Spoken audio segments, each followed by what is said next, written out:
नमस्कार, DD news पर आप दो टूक देख रहे हैं। मैं हूं अशोक श्रीवास्तव। तो काली पट्टी बांधने का वक्त खत्म हो गया, विरोध प्रदर्शन का वक्त खत्म हो गया। अब जो कुछ होगा संसद के अंदर होगा, क्योंकि अब से कुछ घंटे बाद यानी कल करीब 12 बजे लोकसभा में केंद्र सरकार की तरफ से वक्फ संशोधन विधेयक पेश किया जाएगा। वक्त आ गया है वक्फ का, वक्फ में बदलाव का। इतने दिनों से चर्चा चल रही थी, लगातार जो है इसको लेकर के राजनीति चल रही थी, बहुत कुछ सच कुछ झूठ देश भर को परोसा जा रहा था। लेकिन अब यह साफ हो गया है कि केंद्र सरकार कल लोकसभा के अंदर वक्फ संशोधन विधेयक को रखने जा रही है, इंट्रोड्यूस करने जा रही है। विपक्ष की मंशा थी कि किसी भी तरह से इसको रोका जाए, विपक्ष की मंशा थी किसी भी तरह से इसमें अड़ंगा लगाया जाए, लेकिन वो सारी जो कोशिशें थी वो नाकामयाब हो गई। अंतिम जो विपक्ष की पूरी उम्मीदें थी वो इस बात पर थी कि केंद्र की सहयोगी यानी एनडीए की सहयोगी जो पार्टियां हैं, जिनमें नीतीश कुमार और चंद्रबाबू नायडू, इसे एन फैक्टर लोग बता रहे थे कि विपक्ष की सारी उम्मीदें एन फैक्टर पे थी कि मुस्लिम वोटों के चक्कर में जो एन फैक्टर है वो सरकार का समर्थन ना करें। लेकिन इन दोनों पार्टियों ने अपने कुछ सुझावों के साथ, अपने कुछ सुझावों पर सरकार को राजी करने के साथ यह तय कर लिया कि वो वक्फ संशोधन विधेयक के पक्ष में वोटिंग करेंगी, वो वोट करेंगी। जेडीयू की तरफ से जो खबर आई है, जेडीयू और टीडीपी दोनों पार्टियों ने अपने अपने सांसदों को व्हिप भी जारी कर दिया है। बीजेपी की तरफ से व्हिप जारी कर दिया है। यह तय हो गया कि कौन कौन से नेता इसके पक्ष में बोलेंगे। उधर विपक्ष की तरफ से भी लगातार बैठकों का दौर चल रहा है। जो खबर आई वो ये कि विपक्ष में अभी भी विपक्ष के खेमे की तरफ से बैठकें चल रही हैं। कल सुबह एक बार फिर नेता प्रतिपक्ष राहुल गांधी के नेतृत्व में बैठकों का दौर चलेगा। विपक्ष अपनी स्ट्रैटेजी तय करेगा कि किस तरह से अपनी पूरी ताकत लगाकर इस संशोधन विधेयक को रोका जाए। लेकिन फिर से कह रहा हूं, जो आसार दिख रहे हैं, जो संख्या बल दिख रहा है, जो गुणागणित दिख रहा है, कुल मिलाकर उसको अगर आप देखते हैं तो साफ है कि कल या अगले 1 से 2 दिन में, क्योंकि कल 8 घंटे चर्चा के लिए निर्धारित किए गए हैं, बहुत संभव है कि चर्चा खिंचे, बहुत संभव है कि संसद में हंगामा हो। चर्चा खिंचेगी तो बहुत संभव है कि कल वोटिंग ना हो। तो इस बात की संभावना है कि 1-2 दिन लग सकते हैं, लेकिन वक्फ संशोधन विधेयक का पारित होना लगभग तय है। अब इसके बाद विपक्ष को तय करना है कि उसकी राजनीति रणनीति क्या रहेगी। दो टूक में आज हम इसी पर चर्चा करेंगे। क्या कुछ उम्मीदें विपक्ष की बची हुई हैं, या फिर सारी उम्मीदें जो हैं धराशायी हो गई हैं। सरकार की अगली रणनीति क्या होगी, और क्या वक्त आ गया है वक्फ में संशोधन का। आज दो टूक में इस पर चर्चा होगी, क्योंकि महज कुछ घंटे बचे हैं। इससे पहले आगे बढ़े, अंतिम जो दौर था उसमें कैसे बाणों के तीर, वाणी के तीर छोड़े जा रहे थे, उसको सुन लीजिए, फिर आज की डिबेट को हम शुरू करेंगे।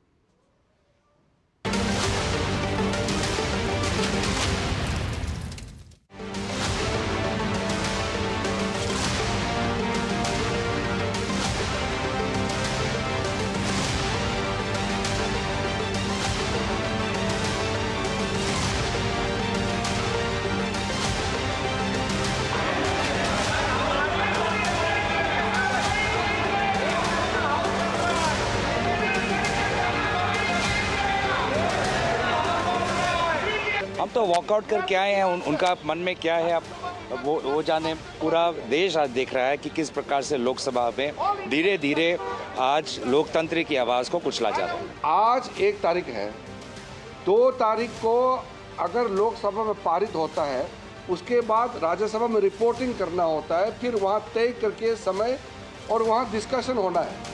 अगर 2 दिन लोकसभा में चर्चा करेंगे तो कहाँ समय बचा है। ये पूरा देश साथ में है। ये तो कुछ पॉलिटिकल पार्टी, कांग्रेस पार्टी और कुछ लोग दबाव में वोट बैंक राजनीति की वजह से विरोध करने का नाटक कर रहे हैं। अगर आप हमारी मस्जिदों को, दरगाहों को, जो अल्लाह के नाम पे प्रॉपर्टी वक्फ कर दी गई है, उससे अगर आप हमको महरूम कर रहे हैं, तो फिर जाहिर है ये तो हमारे लिए बड़ा इमोशनल और बड़ी तकलीफदेह बात रहेगी। देश जो है हिंदू, मुस्लिम, सिख, ईसाई, जैन, सिख, बौद्ध सबका है ना, सभी एक साथ है। केवल कुछ लोग जो वक्फ के नाम पर राजनीति करते हैं जो मुसलमान बड़े लोग हैं, जो पॉलिटिशियन हैं, उन्होंने वक्फ की संपत्ति पर कब्जा कर लिया है, उनका जो है अथॉरिटी ख़त्म हो रहा है। इस कारण से वो मुसलमानों को भड़का रहे हैं। शुरू से ही हम लोगों ने पार्लियामेंट दोनों सदनों में, चाहे राज्यसभा हो या लोकसभा हो, इसका हम लोगों ने विरोध किया था। चाहे बिहार में विधानसभा हो, विधान परिषद हो, उसका विरोध किया था इस बिल का। और आने वाले समय में भी हम लोग विरोध करेंगे। वक्फ अमेंडमेंट एक्ट के बारे में गलतफहमी पैदा की जा रही है।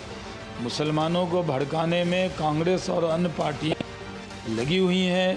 कांग्रेस का जो इकोसिस्टम है, जो मुस्लिम ऑर्गेनाइजेशन में उनके लोग बैठे हुए हैं, वो पूरी तरह गाइडेड हैं और वही गुमराह कर रहे हैं। भारतीय जनता पार्टी का हर फैसला वोट के लिए, अपने लोगों को खुश करने के लिए। ये वक्फ बिल के खिलाफ समाजवादी पार्टी है, पहले भी थी, आगे भी रहेगी। जिस तरह के संशोधन भारतीय जनता पार्टी कर रही है, वो पूरा कंट्रोल अपने पास चाहते हैं। अखिलेश यादव हमारी रिपोर्ट पढ़ ले, 428 पेज की रिपोर्ट है। हमने 14 अमेंडमेंट्स किया है। कौन सा ऐसा क्लॉज है, कौन सा अमेंडमेंट है जो अखिलेश यादव हो, कांग्रेस पार्टी हो या कोई भी, कि वो वक्फ के बिल को वक्फ की प्रॉपर्टी की बेहतरी के लिए हो और उसके ट्रांसपेरेंसी के लिए है, उसका फ़ायदा गरीब, पसमानदा, आम मुसलमान को मिल सके, ख़वातीन, बच्चों को मिल सके। कहीं तो बताएं कि उससे कोई नुकसान है।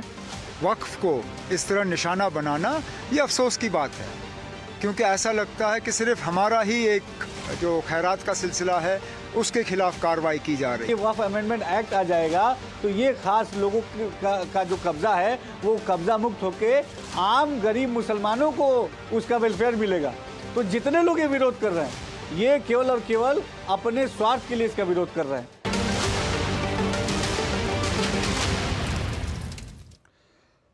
तो चलिए, तो अपने बयानों के जो तीर चल रहे हैं दोनों तरफ से वो सुना और आज की डिबेट को शुरू करते हैं। फिर कह रहा हूं कि आ गया वक्त, बदलेगा वक्त, आज का मेरा विषय, क्योंकि वक्त में संशोधन होना, वक्त में बदलाव होना लगभग तय है। कोई अनहोनी इस बदलाव को रोक सकते हैं क्या? वो अनहोनी के लिए विपक्ष के पास कोई स्ट्रैटेजी है? सब पे बात करेंगे। मेरे साथ आज 5 मेहमान जुड़ेंगे। फिलहाल मेरे साथ 3 मेहमान जुड़े। आइए परिचय करवा दूं। मेरे साथ स्टूडियो में डी के दुबे जी जुड़े हुए हैं। डी के दुबे जी जो हैं संवैधानिक मामलों के एक्सपर्ट हैं।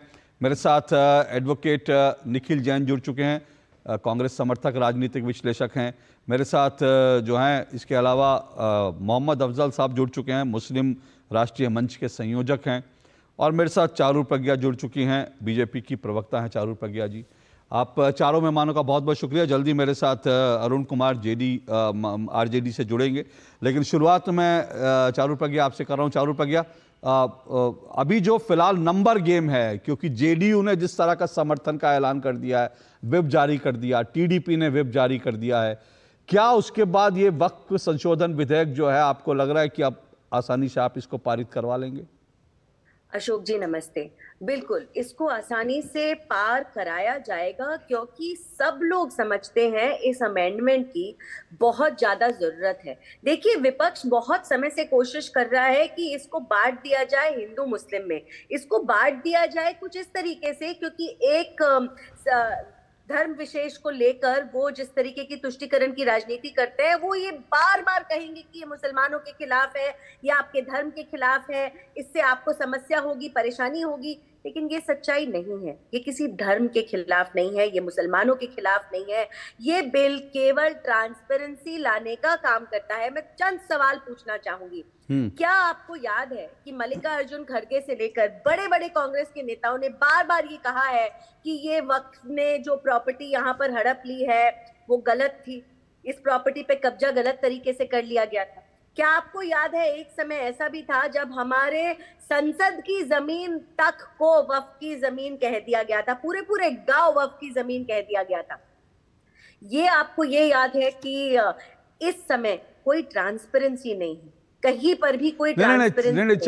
चारू जी, वो तो लंबी फेरिस्त है जिनकी आप बात कर रही हैं। भारत की संसद से लेकर के कल भी मैंने जिक्र किया था, एक बताते हैं कि भारत की संसद भवन से लेकर दिल्ली में ग्रीन पार्क तक जो वक्त लेकिन आपने कहा विरोध, मैंने माफ कीजिएगा, मैंने किसी विपक्ष के नेता को इसका विरोध करते नहीं सुना। ईडन गार्डन को लेकर या फिर जो है संसद भवन को लेकर भी जब बयान आया वक्त की जमीन है, मल्लिकार्जुन खड़गे हो, राहुल गांधी हो, किसी ने इसका विरोध नहीं किया। आपने सुना हो तो मुझे जरूर आप बताइएगा कब इन्होंने विरोध किया था। ये विरोध इसलिए नहीं करना चाहते अशोक जी क्योंकि ये तुष्टीकरण की राजनीति करते हैं। आप एक बात देखिए, किस धर्म के पास जमीन नहीं है? क्या मंदिरों के पास जमीन नहीं है? क्या चर्च के पास, गुरुद्वारों के पास जमीन नहीं है? तो इस तरीके के झगड़े वक्फ की जमीन को लेकर क्यों होते हैं? इसीलिए होते हैं कि 2013 में जब यूपीए की सरकार थी, बहुत जल्दबाजी में एक अमेंडमेंट को इंट्रोड्यूस करा गया। बहुत ही आर्बिट्री सा ये अमेंडमेंट था जिसमें ये कहा गया कि बिना किसी प्रूफ के, बिना किसी लिखाई पढ़ाई के कोई भी जमीन वक्फ की कहलाई जा सकती है। अब आप ये बताइए, अगर गरीब किसान की जमीन, पूरा का पूरा गांव वक्फ बोर्ड ये बोलने लगे हमारी है, तो क्या ये ठीक है? अच्छा, रिप्रेजेंटेशन की अगर हम बात करें तो क्या यहाँ पर रिप्रेजेंटेशन सही तरीके से है? क्या यहाँ पर पसमंदा का रिप्रेजेंटेशन है, या बोहराज का रिप्रेजेंटेशन है, या आगा खानीज का रिप्रेजेंटेशन है, या महिलाओं तक का रिप्रेजेंटेशन है? बिल्कुल नहीं है। एक कदम और आगे बढ़ते हैं। अगर इससे समाज का सुधार होना है, मुस्लिम समाज का सुधार होना है, तो समाज का सुधार कैसे होगा? हेल्थ केयर बढ़ाने से, स्कूल बनाने से, अस्पताल बनाने से, अनाथालय बनाने से। लेकिन यहाँ पर ये सब नहीं करा जा रहा है। यहाँ पर इस पूरी संपत्ति को जिस तरीके से मिसगवर्न करा जा रहा है, ये साल में केवल 160 करोड़ की आमदनी देती है। 2.5% आमदनी, 160 करोड़। कहाँ जा रहा है बाकी सारा पैसा? अगर 10% की आमदनी मिलेगी, जैसे कि साचर कमेटी की रिपोर्ट में लिखा गया था, ये 2006 की बात कर रही हो अशोक जी, 2006 में लिखा गया था, अगर ये मिसगवर्नेंस बंद हो जाए तो 12,000 करोड़ मिलेंगे समाज के लिए। क्या महिलाओं का उद्धार नहीं होगा? बच्चों का नहीं होगा? अस्पताल नहीं बनेंगे? वृद्धों की सेवा नहीं होगी? ये सब ये करना नहीं चाहती, ये बंटवारे की राजनीति करना चाहते हैं। अच्छा, इसमें लिखा क्या है जो गलत है? आपको एक बात नहीं, मैं उस पर आऊंगा, लिखा क्या गलत है। लेकिन मैंने आपसे नहीं चारू जी, मैंने आपसे जो सवाल पूछा था, मैंने कहा क्या आप पूरी तरह से आश्वस्त हैं कि कल इसको आप संसद में जो है पारित करवा लेंगे? बिल्कुल बिल्कुल। ओके, तो बीजेपी आश्वस्त है कि इसको संसद में पारित करवा लिया जाएगा। अरुण कुमार जी मेरे साथ जुड़ चुके हैं, आरजेडी के प्रवक्ता हैं अरुण कुमार जी। अरुण कुमार जी, क्या आप आपको लगता है कि सरकार तो अब आश्वस्त है कि पूरी तरह से सरकार इसको पारित करवा लेगी? क्या करेंगे आप? देखिए अशोक जी, राष्ट्रीय जनता दल लगातार इस बिल का विरोध करते आई है और अंतिम दम तक करते रहेगी, सदन से लेकर सड़क तक। और आप जैसा कि जान रहे हैं, ये बिल पूरी तरह गैर कानूनी है और लोकतांत्रिक है। मुल्क का जो सेकुलर ताना बाना है उसे तहस नहस करने वाला है। इसलिए हम लोग इसके खिलाफ में हैं और पूरा अक़लियत समाज भी इस बिल के खिलाफ है। और अक़लियत समाज के भावनाओं के विपरीत सरकार जबरन यह बिल थोपने का काम कर रही है, जो कि किसी भी दृष्टिकोण से सही नहीं है। अरुण जी, अरुण जी, चारू जी, अरुण जी, मैं आपने 2-3 चीजें कही, मैं चाहूंगा 1 मिनट चारू जी उनको थोड़ा वक्त देंगे, 1-2 सवाल करके फिर मैं उनको काउंटर करने के लिए। आपने कहा गैर कानूनी अलोकतांत्रिक है। लोकतांत्रिक तरीके से जेपीसी जो 5 बार अमेंडमेंट हुआ था वो भी गैर कानूनी था। हाँ, एग्जैक्टली, 5 बार पहले अमेंडमेंट हो चुका है। जो अमेंडमेंट 2013 में हुआ, जो यूपीए सरकार ने किया, वो लोकतांत्रिक था। ये वाला अलोकतांत्रिक है, वो संवैधानिक था, ये असंवैधानिक है। ये ज्ञान कहां से लाते हैं सर जी आप लोग? अरे भैया, अगर जिसके लिए आप बिल ला रहे हैं अगर उनके हित में होता तो फिर इस तरह का विरोध क्यों वो लोग करते? कौन विरोध कर रहा है? एक अशोक जी, एक मिनट मैं आऊंगा, पूरा अक़लियत समाज, पूरा अक़लियत कैसे आपने तय किया? पूरा अक़लियत कैसे आपने तय किया? बिल्कुल उसके खिलाफ में है। पूरा कैसे आपने तय किया? मेरे पास अरुण जी मेरे पास 25 बड़े मौलानाओं की, जिसमें अजमेर शरीफ के जो हैं लोग भी है, 25 बड़े मौलानाओं की लिस्ट है जो इसके समर्थन में। 25 बड़े मौलानाओं की लिस्ट है और पसमानदा समाज के तमाम नेता। कल भी सुनिए ना, आज मेरे साथ, अभी मेरे साथ सुनिए, एक मिनट सर, अरुण जी, एक मिनट। अरुण जी एक मिनट अरुण जी सुनिए ना, एक मिनट सुनिए ना, सवाल आप ही को मौका दूंगा। लेकिन आप जो कह रहे हैं मैं उसको काउंटर तो करूंगा ना। मेरे साथ एक और मुस्लिम नेता बैठे हुए हैं, ठीक है ना, अभी मैं उनके पास जाऊंगा, वो समर्थन कर रहे हैं।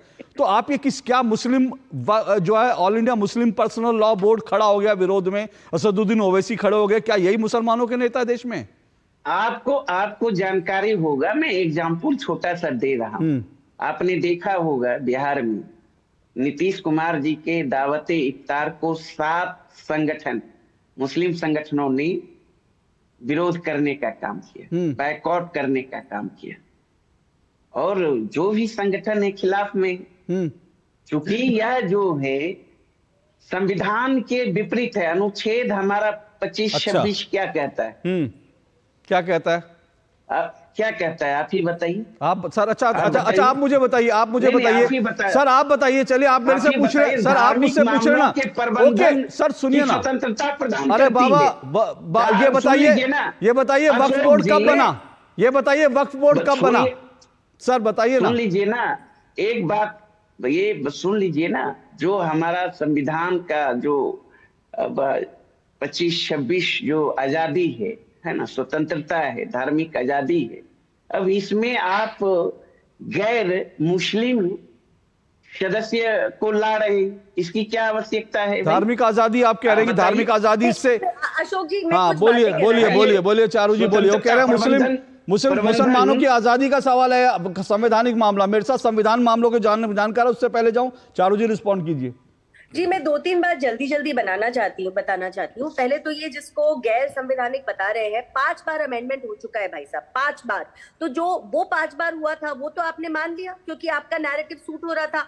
अब आप मानना नहीं चाहते क्योंकि अब आपको ये दिखाई दे रहा है कि ये सरकार ट्रांसपेरेंसी पे जोर दे रही है, वो ही ट्रांसपेरेंसी जो आपको नहीं चाहिए। दूसरी बात, आप पूरे समाज के लिए बात करते हैं, इसी समाज के हिस्से के मैं आपको कुछ उदाहरण दे देती हूँ। अजमेर शरीफ दरगाह तो आप मानते हैं ना, अजमेर शरीफ दरगाह के जो गद्दी नशीन है, अगर वो इसको सपोर्ट करते हैं तो आप क्या उनके खिलाफ आवाज उठाएंगे? अच्छा, केवल मुसलमानों की बात नहीं है, क्रिश्चियंस का सपोर्ट है, Catholic bishops conference of India का सपोर्ट है, केरला कैथलिक बिशप्स काउंसिल का सपोर्ट है। क्या ये दूसरे धर्म नहीं है? अच्छा, एक बात मैं जो पहले भी कहना चाह रही थी उसको मैं फिर से दोहराना चाहूंगी अशोक जी, ये नहीं है कि इस देश के अंदर किसी और धर्म के पास प्रॉपर्टी या जमीन ना हो, लेकिन इस तरीके के झगड़े केवल वक्फ बोर्ड में इसलिए होते आते हैं क्योंकि यहाँ मिस गवर्नेंस होती है, यहाँ छुपा के काम करा जाता है, यहाँ पर जिम्मेदारी वो अपने ऊपर इस बात तक की नहीं लेना चाहती कि ये जमीन किसकी है और उसके कुछ कागज लेकर वो खड़े हो जाए। ये वही लोग हैं जो कागज नहीं दिखाएंगे वाले लोग थे ना, ये उससे एक कदम आगे। मैं तो कल ही कह रहा था, 1 मिनट रुकिए, 1 मिनट निखिल जी आता हूँ, रुकिए। कल ही मैं कह रहा था, बार बार देखिए, मैं इससे पहले आगे बढ़ूं, विपक्ष के कुछ झूठ जो हैं वो सामने आने जरूरी है। मैं बड़ा साफ कह रहा हूं। पहला झूठ क्या है? पहला झूठ विपक्ष ये कहता है, जरा वो ग्राफिक चलाइए, विपक्ष के जो बड़े झूठ क्या है, इस पर बड़े झूठ विपक्ष क्या है। मैं अभी ग्राफिक तैयार होगा तो मैं दिखाऊंगा विपक्ष के बड़े झूठ क्या। उनमें से एक बड़ा झूठ है ये संविधान का विरोधी है, डेमोक्रेटिक तरीके, डेमोक्रेसी का। अरे भाई, डेमोक्रेसी की वो कहाँ फैसला कहाँ होगा? देश की संसद में होगा ना, और देश की संसद में जो कल वोटिंग होगा पता चल जाएगा। ये देखिए, मैं आपको बड़े झूठ बता रहा हूं विपक्ष के। पहला झूठ, वक्फ संशोधन विधेयक मुसलमानों के खिलाफ है, जबकि मैं बता चुका हूं कि कम से कम 2 दर्जन से मुस्लिम मौलाना विधेयक के खिलाफ, कम से कम 2 दर्जन जो मुस्लिम बड़े मौलाना हैं उन्होंने इसका समर्थन किया है। पसमानदा मुस्लिम समाज ने समर्थन किया है, आम गरीब मुसलमानों ने समर्थन किया है।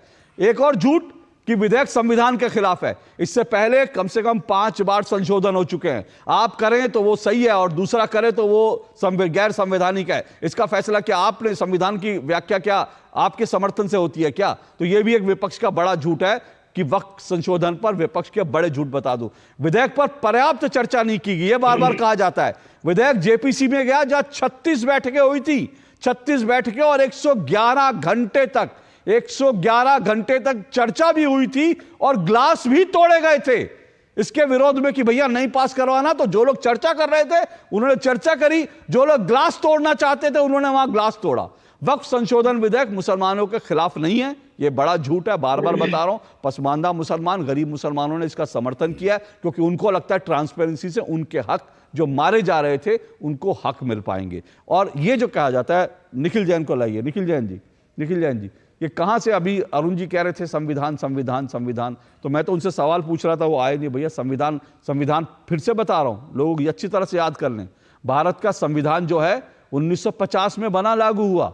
वक्फ संशोधन वक्फ बोर्ड जो है 1954 में बना। बाबा साहब भारत के संविधान में वक्फ के लिए कोई विशेष व्याख्या नहीं लिख के गए थे कि वक्फ बोर्ड बनेगा और वक्फ बोर्ड जो है जिंदगी भर चलेगा। अब मुझे मालूम है निखिल जैन कहेंगे रिलीजियस मामलों पे, अरुण कुमार कहेंगे रिलीजियस मामलों पर, तो रिलीजियस मामलों के लिए रिलीजियस मामला नहीं है, जमीन का मामला है। और जमीन के मामले अभी डीके दुबे जी बताएंगे, जमीनों के मामले जो हैं वो रिलीजियस उसमें नहीं आते, क्योंकि वक्फ बोर्ड जो है रिलीजियस बॉडी नहीं है, वो जमीनों का प्रबंधन करती है। बोलिए निखिल जी। अशोक जी, आपने बिल्कुल सही कहा, जो वक्फ बोर्ड हैं वो रिलीजियस बॉडीज नहीं है, वो जमीनों का प्रबंधन करते हैं। मेरी कंप्लीट सहमति है। आपको पता नहीं क्यों लगा कि मैं आके बोलूंगा कि वक्फ बोर्ड कोई रिलीजियस बॉडी नहीं है। मैं इसलिए मुझे लगा क्योंकि विपक्ष जो है किसी भी बिल पर सार्थक चर्चा नहीं करता, वो आंख खोलकर कहता हमें तो विरोध करना, पास नहीं होने देना, इसलिए मुझे लगा। अशोक जी, विपक्ष जब सार्थक चर्चा करना चाहता है तो देश के बहुत सारे लोग ऐसे हैं जो शायद समझ नहीं पाते कि विपक्ष एक चर्चा करना चाहता है। अभी देखिए, तथ्य और राय में फर्क होता है, लेकिन अगर विपक्ष एक राय रखता है तो हम बोलते हैं कि ये झूठ है। विपक्ष की राय सही या गलत हो सकती है, लेकिन झूठ नहीं हो सकती। राय बाय डिफॉल्ट सही या गलत होती है। खैर, इन बातों में ना पड़ते हुए, मैं भाजपा की जो स्पोक्स पर्सन है, जो वो भी वकील हैं, खैर चारू जी ने यह कहा कि वक्फ बोर्ड में कोई पसमानदाओं के लिए रिजर्वेशन नहीं था, उनकी कोई रिप्रेजेंटेशन नहीं थी, बोराज के लिए नहीं थी, औरतों के लिए नहीं थी, आगा खानियों के लिए नहीं थी, मैं बता देता हूं अहमदियों के लिए भी नहीं थी। बिल्कुल सही बात है, लेकिन जो अब आप नया संशोधन ला रहे हैं, क्या उसमें बोरा के लिए, पसमंदा के लिए, आगा खानियों के लिए, अहमदियों के लिए, शिया के लिए कोई भी रिजर्वेशन है? नहीं है। कोई रिप्रेजेंटेशन के लिए कानून है? नहीं है। तो अगर जो इतनी बड़ी दिक्कतें जो चारू जी ने बहुत अच्छे से प्रखर रूप से बताई, वो दिक्कतें उनकी सरकार को तो शायद नहीं दिख पाई।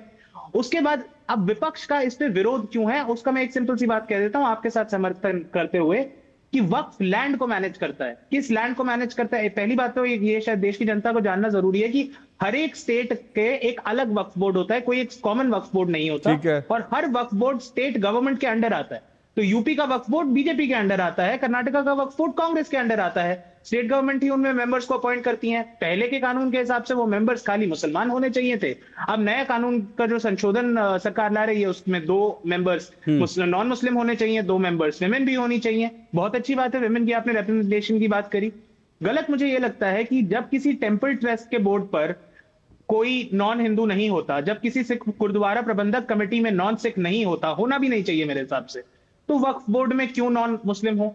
देखिए, मुझे कोई वक्फ बोर्ड का मेंबर बनने का शौक नहीं है, ना ही कोई हिंदू टेंपल ट्रस्ट का बनने का है, पर ये हिंदू टेंपल ट्रस्ट में, हिंदू टेंपल ट्रस्ट, एक minute Nikhil ji, Hindu temple trust मैं आपको दर्जनों उदाहरण दे सकता हूं। हिंदू टेंपल ट्रस्ट दक्षिण भारत में दर्जनों उदाहरण दे सकता हूं। जब हिंदू टेंपल ट्रस्ट में मुसलमानों को रखा गया, पश्चिम बंगाल में रखा गया, तब किसी ने छाती नहीं पीटी कि ये जो है हिंदू टेंपल ट्रस्ट। छाती पीटी अशोक जी, बिल्कुल छाती पीटी होगी और सही पीटी होगी। नहीं तो सही का नहीं, मुझे बताइए ना, मुझे बताइए किसने, मुझे बताइए कांग्रेस के किस नेता ने वो आवाज उठाई जब फाहिम,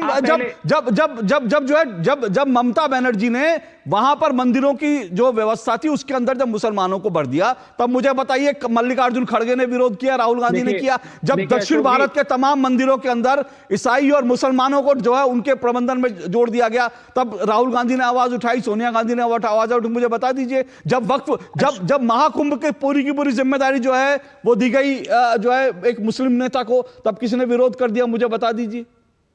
नहीं अशोक जी, देखिए, अगर कोई मंत्री को जिम्मेदारी दी जा रही है कुंभ जैसा एक प्रोग्राम करने के लिए, तो उसमें हिंदू मुसलमान की कोई बात नहीं है। उसमें कोई बात नहीं है, वो चाहे मंदिरों का, चाहे हिंदुओं का वो ईद के सारे आयोजन की जिम्मेदारी जो है हिंदू को दे दी जाए। बिल्कुल, मुझे कुछ नहीं उसमें गलत नजर आता। सर आपकी बात नहीं कर रहा हूं ना मैं यहाँ, सर आपकी बात नहीं कर रहा हूं, आपने तो यहाँ पर एक रीजनेबल बात करी ना कि हाँ आपको पता है कि ये जो है रिलीजन को नहीं करती, लेकिन इसको तो रिलीजियस रंग दिया जा रहा है। कह रहा है, मैं जो कह रहा हूं वो देश के विपक्ष से कुछ इतना अलग नहीं है। फर्क क्या बात कर रहे हैं सर?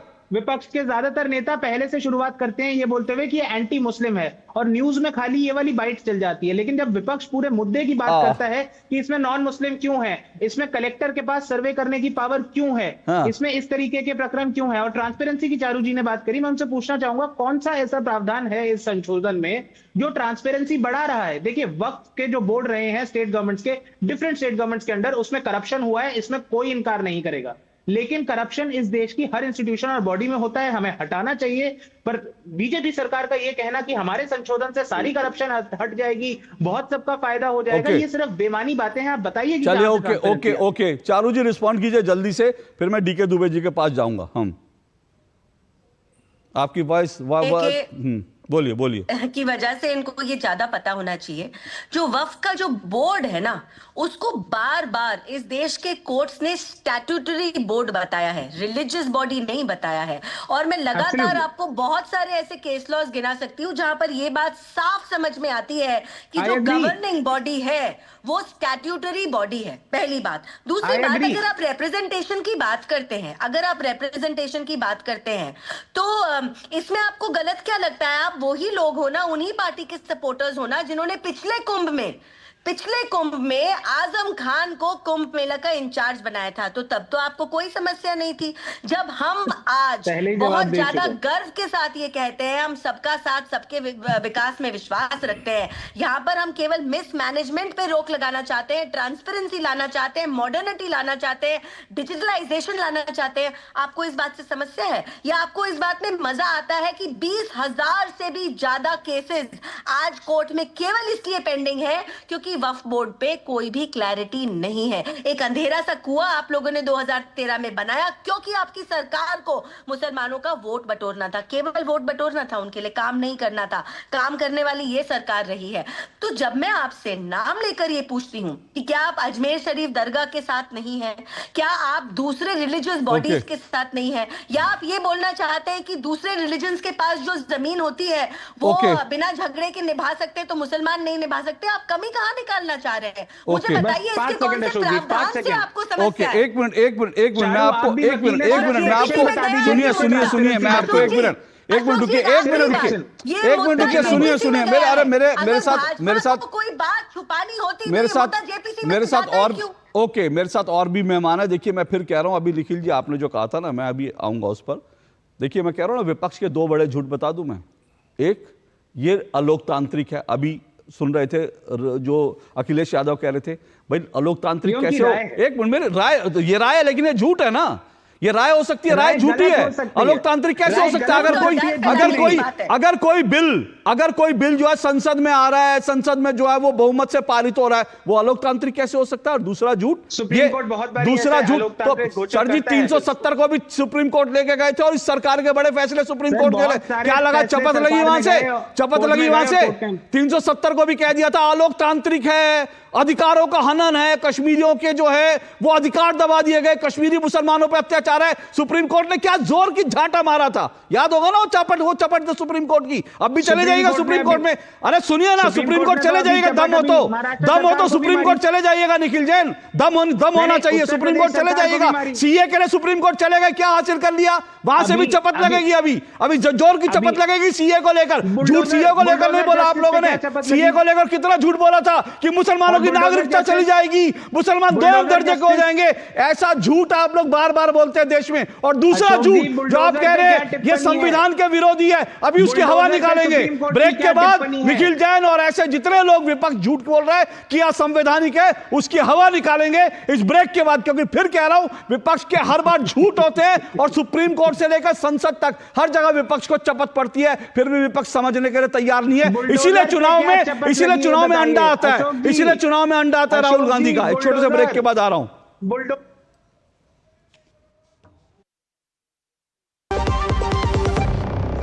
जब धरती चीर कर निकलता है लोहे का पत्थर और मिलता है मोंगिया के जोश से, फिर तपता है, पिघलता है और बनता है फौलाद। अब होता है सरिया सारी खूबियों के साथ। मोंगिया स्टील, मजबूत देश का मजबूत सरिया। गोल्डी मसाले के 100 ग्राम के स्पेशल पैक्स में फ्रेशनेस लॉक है।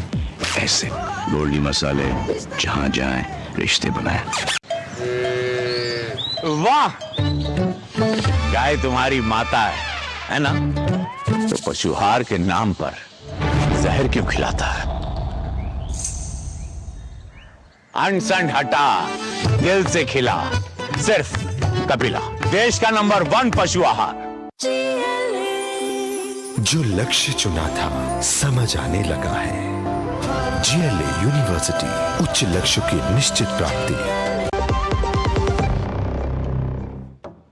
चलिए, दो टुक आप देख रहे हैं। दो टुक में हम चर्चा कर रहे हैं। आज आ गया वक्त बदलेगा वक्फ जो संशोधन विधेयक है, कल वो पेश होगा लोकसभा में। और जो तमाम जो आपको जो आंकड़ेबाजी दिख रही है, जो तमाम राजनीति रणनीति दिख रही है, उसमें ये तय है कि ये जो विधेयक है वो संसद से पारित सरकार करा लेगी, बड़ी आसानी से करा लेगी। क्योंकि विपक्ष की उम्मीदें जिन पार्टियों पे अब तक लगी थी कि उनको लगता था नीतीश कुमार पलटी मार देंगे, उनको लगता था कि जो है चंद्रबाबू नायडू इसके विरोध में होंगे, लेकिन दोनों पार्टियों ने बिल के समर्थन का ऐलान कर दिया है, बाकायदा इसके लिए व्हिप भी जारी कर दिया है। इन्हीं सब पर चर्चा कर रहे हैं। मेरे साथ चारू प्रज्ञा जुड़ी हुई हैं बीजेपी से, मेरे साथ एडवोकेट निखिल जैन कांग्रेस पार्टी के समर्थक हैं, राजनीतिक विश्लेषक हैं, डीके दुबे संवैधानिक मामलों के विशेषज्ञ हैं, और मोहम्मद अफजल मुस्लिम राष्ट्रीय मंच के संयोजक हैं।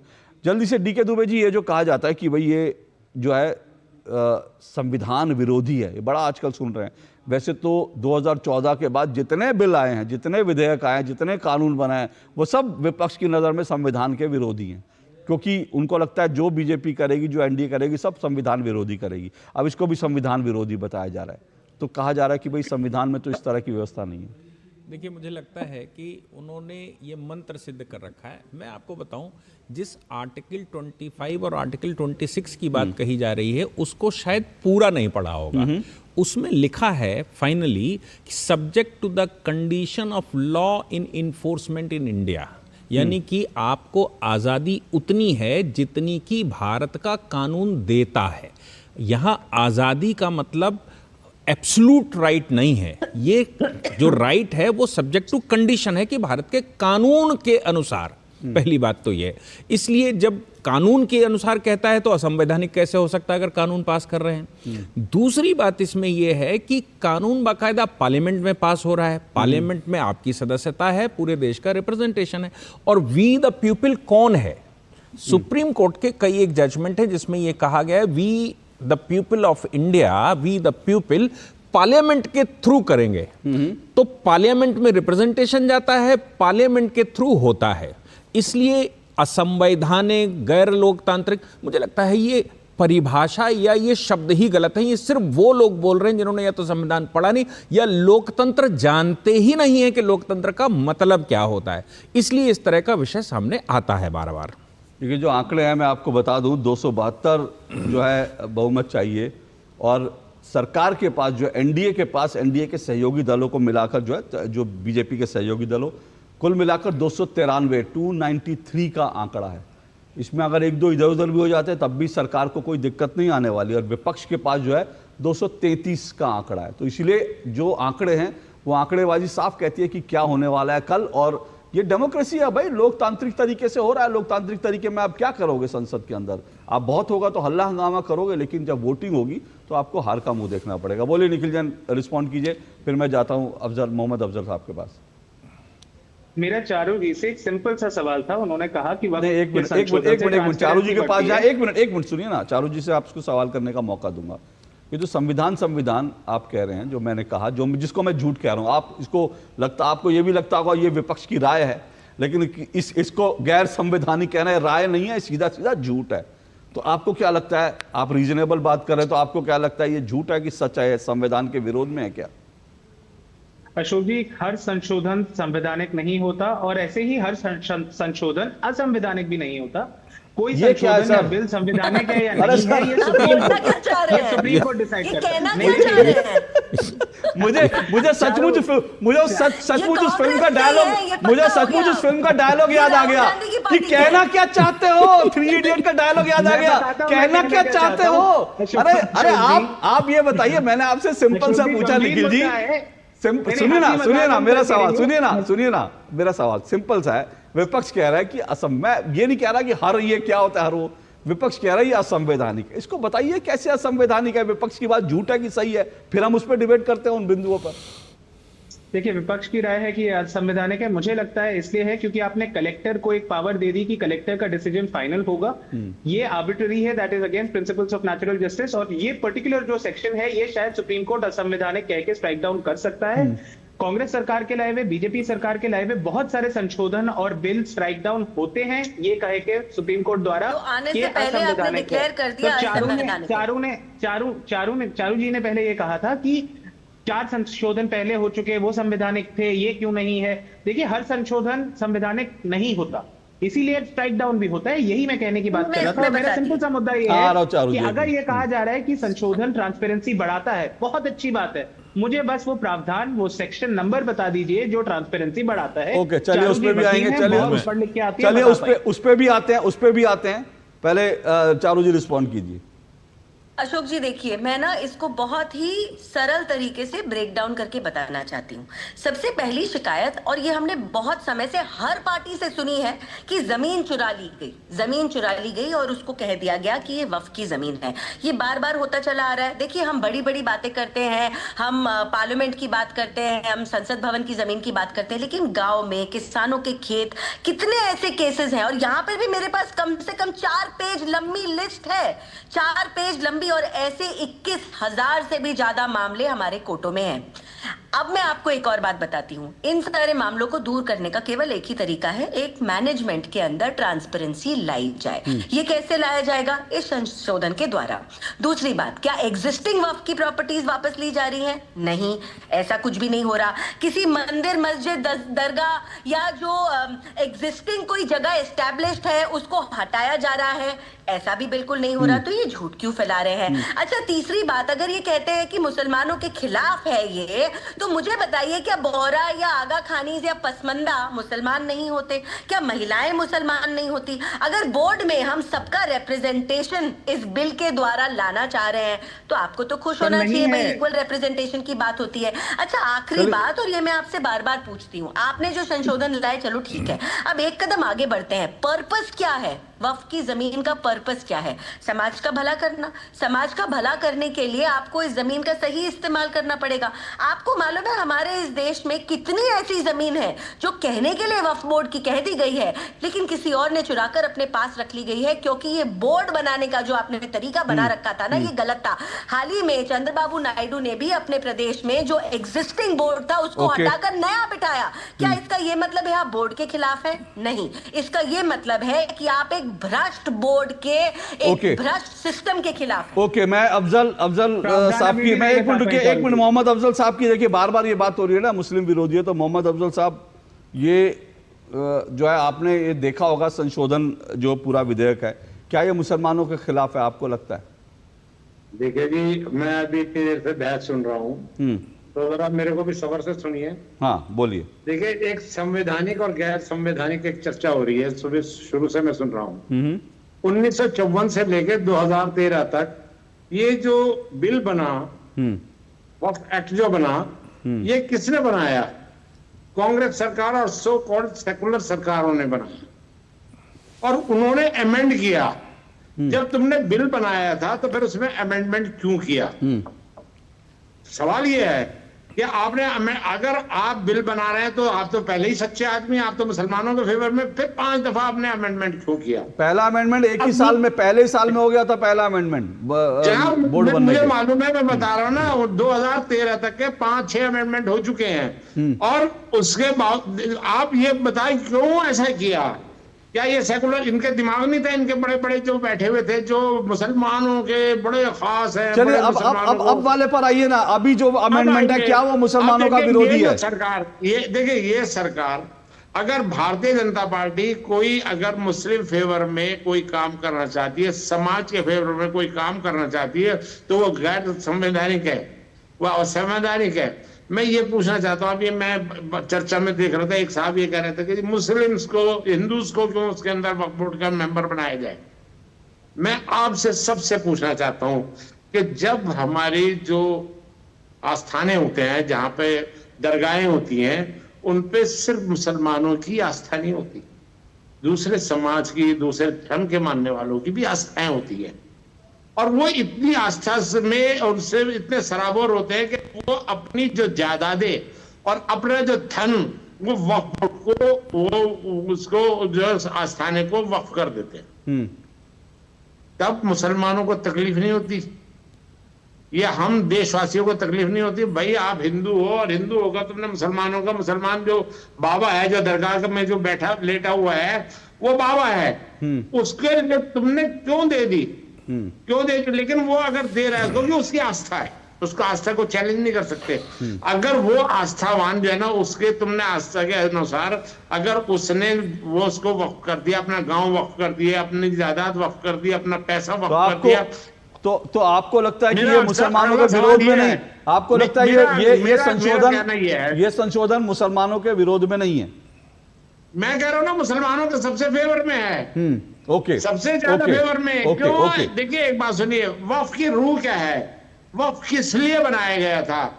वक्फ बनाया गया था गरीबों के लिए, वक्फ बनाया था बेवाओं के लिए, विधवाओं के लिए, वक्फ बनाया था उन पसमानदा बच्चों के लिए जिनका उत्थान हो, और वक्फ बनाया था उन इदारों के जिसके अंदर जैसे मदरसे या स्कूल्स ऐसे बने जिसकी वजह से जो है ना हमारे मुसलमानों का अपलिफ्टमेंट हो सके। वक्फ बनाया था इसलिए था कि उनको कॉलेज, स्कूल और हॉस्पिटल्स बन सके। लेकिन अफसोस की बात यह है, आज आजादी के 70-75 साल 80 साल के करीब हम पहुंच चुके हैं, लेकिन कोई एक हॉस्पिटल, कोई एक इदारा, कोई एक ऐसा मुझे कोई बता दे इन लोगों ने, या किसी एक विधवा को पेंशन मिल रही है। अरे जो मौलाना जो यहाँ पे मस्जिदों में नमाजें पढ़ाते हैं, जिनको काम ही है ये सिर्फ नमाज पढ़ाना, और उनको मानदेय जो तय किया हुआ है वो भी वक्त पे नहीं मिलता। 18 24 महीने वो नहीं मिलता उनको। सर हैदराबाद में तो कहते हैं आरोप तो असदुद्दीन ओवैसी जैसे नेताओं पर है कि उन्होंने जो है वक्फ की हजारों करोड़ की जो जमीन है उस पर कब्जे कर रखे हैं, ये उनके ऊपर आरोप है। तो सवाल ये है कि इस तरह के आरोप भी लगते हैं, इस तरह की चीजें, लेकिन ट्रांसपेरेंसी की बात जो निखिल जैन ने उठाई और उन्होंने कहा कि भाई स्ट्राइक डाउन भी हो सकते हैं कहीं। दुबे जी मैं आऊंगा ब्रेक के बाद आपके पास। ये क्या, कौन से ऐसे प्रावधान हैं जिनसे निखिल जैन को उत्साह है कि भाई हो सकता है संसद में तो नहीं रोक पाएंगे लेकिन बाद में हो सकता है स्ट्राइक डाउन हो जाए? नहीं, देखिए ऐसा कुछ नहीं है। देखिए एक बात सुनिए,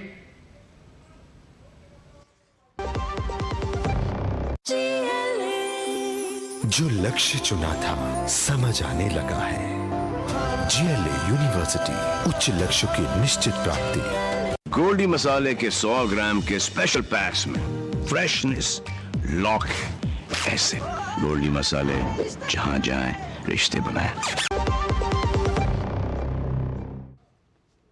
चलो दो टूक आप देख रहे हैं, दो टूक में हम चर्चा कर रहे हैं। आ गया वक्त बदलेगा वक्त। कल जो है वक्फ संशोधन विधेयक जो है वो संसद में, लोकसभा में पेश किया जाएगा और संसद का जो आंकड़ा है वो ये कहता है कि सरकार इसको पारित करा ले जाएगी। विपक्ष क्या करेगा? उसके बाद हल्ला करेगा, हंगामा करेगा, कोर्ट में जाएगा, सुप्रीम कोर्ट जाएगा। ये सब चीज़ें भविष्य में पता चलेगी, लेकिन आज हम बात कर रहे हैं क्या कुछ इस पर हो सकता है। मेरे साथ जो है लगातार मेहमान जुड़े हुए हैं। DK दुबे जी, निखिल जैन ने एक बात कही कि भाई इसमें ट्रांसपेरेंसी कैसे आएगी, एक बात। दूसरी बात, जो विपक्ष बार बार जो लोग इसके विरोध में, उनको जो है वक्फ बाय यूजर को जो प्रावधान है उसको लेकर पूरी आपत्ति है कि भाई उसको लेकर क्या होगा, उसको लेकर उसकी आशंकाएं हैं। तो ये दो चीजें हैं। और कौन सी आपको लगता है ऐसे प्रावधान है जिनको निखिल जी कह रहे हैं कि स्ट्राइक डाउन हो सकता है सुप्रीम कोर्ट में जाएगा? तो देखिए, निखिल जैन जी की जो बातें मैंने सुनी उनके अनुसार वो ये कह रहे हैं कि डिस्ट्रिक्ट कलेक्टर को क्यों अधिकार होना चाहिए। देखिए, जो सरकारी संपत्ति है, अगर इन्होंने वो अमेंडमेंट बिल नहीं पढ़ा तो मुझे लगता है पढ़ना चाहिए एक बार फिर से। उसमें ये प्रावधान दिया हुआ है कि अगर कोई सरकारी संपत्ति है और वो वक्फ के नाम चढ़ा दी गई है तो आप मुझे बताइए कि सरकारी संपत्ति का कस्टोडियन जिले में कौन होता है? भाई डिस्ट्रिक्ट मजिस्ट्रेट ही होता है, उसकी एक अदालत भी होती है। और हम ये मानते हैं कि भले ही वो क्वासी जुडिशल बॉडी है लेकिन वो अदालत तो है, उसका डिसीजन तो फाइनल होता है, बाइंडिंग भी होता है। इसलिए अगर ये कहा जा रहा है कि सरकारी संपत्ति के मामले में डिस्ट्रिक्ट मजिस्ट्रेट का निर्णय फाइनल होगा तो इसमें क्या रॉन्ग है?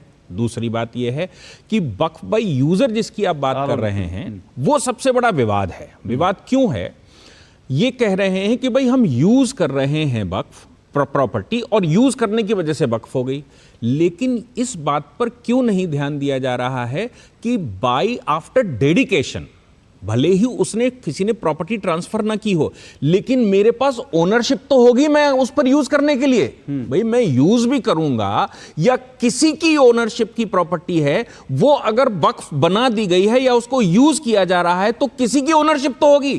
तो जिसकी ओनरशिप है उसको भी तो ये बताना पड़ेगा कि भाई इनकी ओनरशिप थी, इनकी ओनरशिप अब हम यूज कर रहे हैं और यूज करने की वजह से ये मेरी हो गई। लेकिन अगर वो सरकारी ओनरशिप में है, सरकारी संपत्ति है, तो याद रखने की बात है सरकारी संपत्ति पर इंक्रोचमेंट कभी लीगल नहीं हो सकता। ये तमाम जजमेंट हैं। अब आप सरकारी संपत्ति इंक्रोच करके बैठे हैं क्योंकि आपने वहां कुछ गुम्मद बना दिए थे, कुछ झाड़ फूस लगा दिए थे, कुछ वहां दरगाह बना दी थी, और आप अब ये कहते हैं कि भाई यूजर है। तो बाई यूजर का मतलब यह है कि अगर मैंने मेरी संपत्ति पर यह कहा है कि भाई आप यहां पर नमाज पढ़ लीजिए, तो मैंने कह दिया, लोग पढ़ने लगे। अब सवाल यहां पर यह पैदा होता है क्या उनकी ओनरशिप हो गई? तो वो ये क्लेम करेंगे भाई यूजर मेरी प्रॉपर्टी है, लेकिन मेरे अगेंस्ट में उनको यह सिद्ध करना पड़ेगा कि मैंने डेडिकेट की है। इलीगली ऑक्यूपेशन नहीं है, जबरदस्ती का कब्जा नहीं है। अगर जबरदस्ती का कब्जा है तो वो लीगल कैसे हो सकती है? इसलिए समस्या यह है कि सरकार की संपत्ति, प्राइवेट ओनरशिप की संपत्तियां जिन पर जबरदस्ती शक्ति होने की वजह से कब्जा कर लिया गया था, उन संपत्तियों का सर्वे होगा। अब सर्वे कौन करेगा? तो सर्वे क्या हमारी म्युनिसिपैलिटी में सर्वे नहीं होते क्या? भाई म्युनिसिपैलिटी हर 10 साल में सर्वे करवाती है, हमारे मकान नंबर भी बदलते हैं और उनका डेटा भी बदलता है। तो अगर सरकार ये कह रही है कि भाई हम इसको दोबारा सर्वे करवाएंगे और इसका जो इनकरेक्शन है वो उसको करेक्ट कर लेंगे, तो what is wrong in that? भाई उसमें कुछ मुझे गलत तो नहीं लगता। इसलिए इस पूरे सिस्टम में अगर यह कहा जा रहा है कि ट्रांसपेरेंसी ला रहे हैं, तो ट्रांसपेरेंसी इस बात की कि कहीं मेरी संपत्ति वक्फ ने कब्जा करके जबरदस्ती तो नहीं बैठा और मैं किसी ना किसी कारणवश आवाज तो उठाता रहा, लेकिन मुझे भय था या मुझे दबा कर रखा गया और मैं अपनी बात नहीं कर पाया। मेरा संरक्षण कौन करेगा भाई? मेरा संरक्षण तो सरकार करेगी ना, मेरा संरक्षण तो कानून करेगा ना। कानून में प्रावधान होगा तब मैं आगे बढ़ सकता हूं। अगर कानून में प्रावधान यह है कि किसी की संपत्ति जिसकी प्राइवेट ओनरशिप की संपत्ति है, उस संपत्ति पर आपने कब्जा कर लिया और कब्जा आपने कर लिया तो आपकी ओनरशिप हो गई, तो अब बताइए ये न्याय है कि अन्याय है? मैं तो मरकर रह गया, मेरा तो परिवार पूरा मरकर रह गया, और आपने क्या किया? आपने कहा ये मंदिर मेरा है, आपने कहा ये पार्लियामेंट मेरी है, आपने कहा ये ईडन गार्डन मेरा है। भाई उस ईडन गार्डन आपका है तो उसका कुछ आपके पास हिसाब किताब होगा? आप सोच कर देखिए, राम मंदिर का मुकदमा इतना लंबा चला, हजारों साल पुरानी घटना, भगवान का जन्म, और उसके कागज मांगे गए और कागज प्रूफ करने पड़े कोर्ट में, तब डिसीजन हुआ। आप सोचिए कितने साल मुकदमा चला और कागज प्रूफ करने ही पड़े। तो मैं कहता हूं कि अगर यह कहा जा रहा है कि आपको प्रूफ करना पड़ेगा, सहमत नहीं है क्या? क्या रामलला की ओनरशिप नहीं मानी गई क्या? उसमें रामलला की ओनरशिप मानी गई ना? अशोक जी, संविधान के अनुच्छेद 142 का प्रयोग करते हुए सुप्रीम कोर्ट ने वो जमीन रामलला को दी क्योंकि हिंदुओं की हजारों साल से आस्था है कि राम जी अयोध्या में पैदा हुए थे, लेकिन वो कागजों से आर्टिकल 142 का इस्तेमाल करते हुए मस्जिद को जमीन दी गई है, ना कि डिसीजन आया। डिसीजन आया फेवर में, और क्या किया जाए ये कहा गया कि नहीं 142 का इस्तेमाल करते हुए हम तुम्हें 5 एकड़ जमीन और देते हैं। जजमेंट का पैरा नंबर बता दीजिए जहां पर डॉक्यूमेंट्स जो दिए गए थे हिंदू पक्ष की ओर से, वो सुप्रीम कोर्ट ने एविडेंस के तौर पे एक्सेप्ट करा है ओनरशिप प्रूफ करने के लिए। ओनरशिप कोई भी पक्ष अपनी प्रूफ नहीं कर पाया था, इसीलिए सुप्रीम कोर्ट ने अनुच्छेद 142 का यूज करते हुए विवादित जमीन को हिंदू रामलला को दिया और उसके बाद मुसलमानों को मस्जिद की जमीन का प्रावधान करा। एक मिनट ओनरशिप नहीं प्रूव हुई थी। एक मिनट मुझे लगता है राम मंदिर पर किसी और दिन भी डिबेट कर सकते हैं, ठीक है? अभी जो विषय है, लेकिन जो इसमें जो अभी जिसका जिक्र कर रहे थे, मेरे पास ना ऐसी दर्जनों घटना है, लेकिन मोटे तौर पर बता रहा हूं। मेरे पास एक लिस्ट है जिसमें वक्फ बोर्ड ने 19 मंदिरों पर दावा ठोक रखा, 19 मंदिरों पर अवैध कब्जे, 19 मंदिरों पर एक होटल, कृषि आवासीय 31 जमीन, रेलवे की 3 जमीन, आवासीय 15 इमारत, और जो एएसआई की धरोहर इमारतें हैं, ऐसी 4 इमारतों पर जो है वो दावा करता है वक्फ बोर्ड की हमारी जमीन है। तो यही तो घोटाला है, यही तो घोटाला है। एक मिनट चारू जी, आपकी आवाज कट रही है, एक मिनट रुकिए।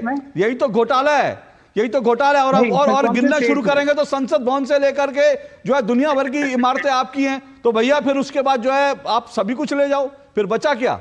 सब कुछ कह दो आपका है, संसद भवन आपकी है, संसद दिल्ली, पूरा दिल्ली आपका है, और जो नहीं है उसको यूपीए की सरकार आएगी, फिर से कांग्रेस की सरकार आएगी तो चुनाव से पहले 121 123 संपत्तियां फिर उनके नाम लिख देंगी, कुछ जो नहीं है वो भी लिख देंगे। तो ये जो घोटाला चल रहा था ना, इस पर ताला लगना जरूरी है। बहुत हो गया घोटाला, अब लगेगा इस पर ताला। ये सरकार ने तय कर दिया है और इसीलिए लोग उछल रहे हैं कि भैया अब तो चीजें बाजी हाथ से जा रही है। 1 मिनट आ रहा हूं चारू जी, एक और छोटा सा ब्रेक, फिर आ रहा हूं मैं, आ रहा हूं।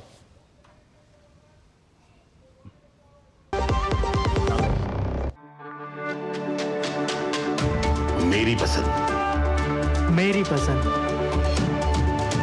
मेरी पसंद, मेरी पसंद,